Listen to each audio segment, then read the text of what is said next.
Imagine that there are two candidates sitting in an interview room, and there is a candidate number one who is saying that, I'm already aware about the core concepts of random forest, uh, XGBoost, and whatever be the algorithms that we have in the machine learning.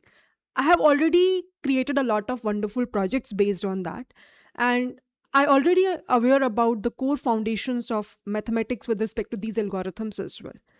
Now we have a candidate B who is saying that, I know all of that, but on top of it, I can build AI workflows using LLMs. I can evaluate the AI responses. I can create the RAG pipelines. I can optimize the prompts and I can integrate GenAI into the business applications. Whom will you select? Think over it, take a pause, and write in the comment section. Just let me know there is candidate 1 and candidate 2. Whom will you select? If you are saying that I will select candidate number 2, I think you already aware about the fact that where are we progressing in this field of data science, in this field of data analyst as well. So today in this specific part of our discussion, I will talk about that what eventually gets changed from this year onwards in terms of interviews, how basically we should prepare for any data specific interviews, what are the most important things which we have to take care of. Although the concepts will remain the same, but on top of it, there is a layering of Gen AI, because of which somehow companies have shifted their interview specific questions. And it's very important for all the learners who is preparing for the interviews, or if anyone who is already a working professional and want to switch their domains, they should also be aware about this specific part. So in that sense, this video is one of the most important video in this specific year. And please make sure that you will watch the discussion till the very end, because I personally have done a lot of research. I have a lot of my friends who are working in the corporate. I myself is teaching from the past 6 years and working in the domain of data science. So I think whatever be the things I'm sharing with you all, it's kind of, I can say, combination of all the research that I have done. So please make sure that you will understand the context of it, and do mention in the comment section that whether you guys agree on the specific context or not. If there is anyone who has already been interviewing and maybe giving the interviews to the firms, and if there is something else which I am missing over here you want to add, please do mention in the comment section as well. Before we will proceed further, one humble request: please make sure that you hit like button, share this video with everyone who is preparing for data specific roles, and subscribe to my channel. It would really means a lot to me. With that, let's get started. So a few years ago, data science or data analyst specific interviews looks something like this: that you will be having the initial rounds where they will ask you some DSS specific coding questions. You have to pass the test cases and then you will be selected for the technical interview round. Over there, they can ask you the questions with respect to Python coding. They can ask you the questions with respect to the machine learning. They can ask you about SQL specific part. They can ask you about statistics part, probability part. And after that, in the upcoming rounds, they can ask you the case study based scenarios and project specific questions. Now, suddenly, you will observe that GenAI started booming. Companies have realized that apart from traditional ML models, let's say, we can do a lot more using large language models, which few years back might not be possible. For example, you can talk about summarizing a document, you can talk about question answering tasks, you can talk about uh, generating the content out of passing a given image and finding the caption out of it, building an assistant. All of these are the kind of, we can say, common projects right now, which people are building on top of data science stuff that we will do earlier, right? So how interviews has changed as per that, that's the biggest question I hope everybody will have right now, right? So I have created few list of questions. I mean, this is kind of an example to explain you the pointers which I have mentioned on the left side. The very first point, which I usually say in all my live discussions and in all my events, that now the focus will be less on memorization. So instead of asking what is random forest, interviewers tend to ask more questions about Suppose your prediction performs well on your test data, but let's suppose your business stakeholders, your clients, are not trusting about that specific prediction. The question is, how will you validate that specific results which are generated by the model? Now, they're not directly asking you a question. They are giving you one scenario. They're giving you one specific problem which is genuinely faced by a lot of industry professionals. And you have to think about that. Ki, theek hai, maybe you can talk about a model explainability about the same. You can talk about maybe I can apply random forest and I can try to find out the feature importance corresponding to the features. I can explain with the help of that. So basically, it's not a direct thing, but now indirectly you have to talk about all these things with respect to a given algorithm. Similarly, if you will observe, uh, there will be more focus towards the scenario based problems. For example, previously, interviewers can directly ask you the difference between bias versus variance. Now, these kind of questions have been changed to like your chatbot is doing a hallucination and giving a wrong responses to the users. How would you solve the specific problem? Are you getting a context of it? Concepts are same.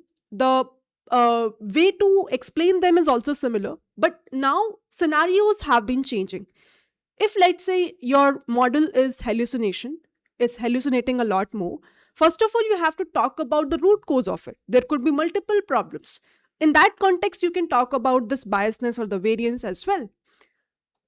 Third important pointer which you have to take care of, as I have mentioned, is more project depth.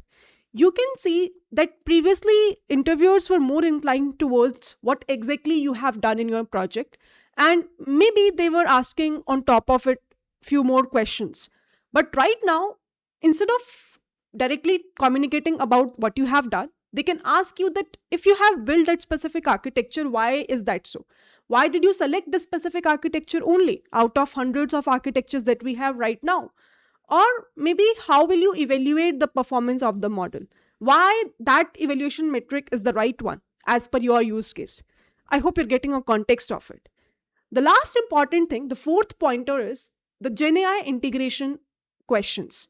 Right now, even if you're applying for any data specific role, people will expect you to know about GenAI stuffs. They should know that how will you integrate your work, whatever work you are doing. I'm not specifically talking about machine learning, maybe in deep learning, maybe in doing a data analysis task using Excel, using Power BI. How will you integrate these RAG pipelines? How will you use this LLM based tools? How will you write an effective prompt? How will you evaluate the performance of those prompts? So, all of these things will be a part of your workflow now, and you should be prepared for these kind of questions in the interviews if you're applying for, right? So, I hope this is something which is clear to everyone that what eventually has changed in the interviews. Now, the question comes ki if that has changed, how shall I prepare for the interviews now? Shall I change my approach as well? Right now, I'm seeing that a lot of learners think that it's not important to focus more towards foundational stuff, and we can directly learn about Gen AI and we can directly work on it, and we can just simply give the deliverables as well on time to the clients. Maybe it might work for you, maybe it sounds good to you, but personally I believe that foundationals will remain the same. Gen AI is not replacing those specific things. So ideal path should be, if I will be at your place and if I am preparing from scratch, I will first of all build strong foundations. When I'm saying strong foundations, I have clearly mentioned over here, I'm talking about stats, probability, Python, SQL, ML, DL. All these specific fields are still important. GenAI is not replacing these specific concepts. Even if you're doing an integration of GenAI things, even if you're doing a vibe coding in future, how will you review the thing that, okay, whatever be the model is giving you as an outcome, whether this is appropriate or not? In fact, I believe that if, let's say, previously the required expertise is of this level, now it went up to this specific level. So if, let's say, previously when you are preparing for the interviews, maybe you are preparing for intermediate level, now you should prepare for the advanced level, because you can consider that now you have a junior assistant with you who can write a code for you, but as a senior one you have to review that code first before deploying it, right? Second important thing, whenever you are building any project in any specific domain, I have mentioned specifically ML, you can talk about any other domain as well. For example, you are building a project of DA, you are building a project of ML, you are building a project of DL. Try to combine GenAI stuff on top of it. For example, I have given few examples over here. For example, medical assistant chatbot you can create, but with RAG pipeline. You can create a resume screening system, but with LLM based feedback. What will happen is eventually your projects will shine a lot in your resume, right? As soon as you will add and integrate the GenAI pipeline into it. So whatever stuff you're thinking, if let's say you're applying for DA specific job roles, you can talk about that in your work, how you have integrated the effective prompt writing in order to get the better analysis done. Maybe in Excel, we have a ways to integrate AI tools. Maybe in Python, maybe in doing a EDA using Python programming. How have you applied the statistical knowledge? And then how can you integrate that GenAI specific stuff on top of it to get the better responses, to get the better insights, to get the better recommendations? All these things you should think over it. The third important thing, as I have mentioned in the above part, that the focus will be now more towards the scenario based problems, because everybody wants to see that how critically you can think about a given problem. So over here, practice business use cases, practice business scenarios. For example, let's say your model performance has dropped by 15%. What is the real cause of it? Can you just explain that? What do you think? Why is that so? Or maybe for a given specific domain problem, if let's say someone is talking about a given problem, can you talk about which architecture might work best? Now, these answers you will be able to deliver only when you know the maths about any given architecture, only when you know the architecture in a deeper way, and you have spent a lot of time, getting that specific idea. If you have learned about these architectures, these models on a surface level, I'm pretty sure that you won't be able to answer these questions. Last important thing, but again, it's very, very important, and it's one of the most important key takeaway from this discussion. Learn to explain the concepts in a simplified way. I believe that anyone who can explain the things in a simplified way, that person understands the concepts really well. And I think this is actually true. As a mentor, I'm teaching from past 5 to 6 years, and I personally believe that previously, whatever concepts I was not good at, I was not able to teach in a good way as well to the learners. Eventually, when I started working more towards myself, I started exploring in depth towards those specific concepts. I learned from different articles, from different YT channels, from referring few courses.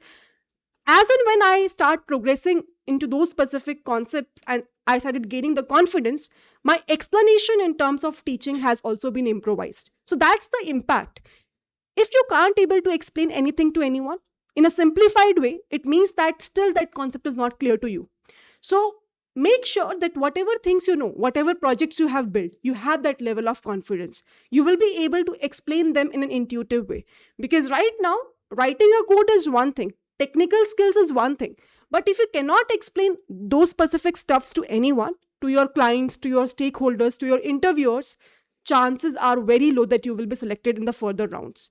So I hope that this specific discussion will eventually be helpful for you all. I'm planning to create a further series where I will talk about the exact use cases and the problems corresponding to it, and how can we integrate the ML questions, DL questions, NLP specific questions with this GenAI, and DA specific questions as well. So please stay tuned. And one thing you have to do, you have to let me know in the comment section how many of you are interested, and based on that, I will try to decide my upcoming videos. With that, bye-bye everyone, and I will see you all in the upcoming videos. And for those who are preparing for the interviews, all the very best to you all.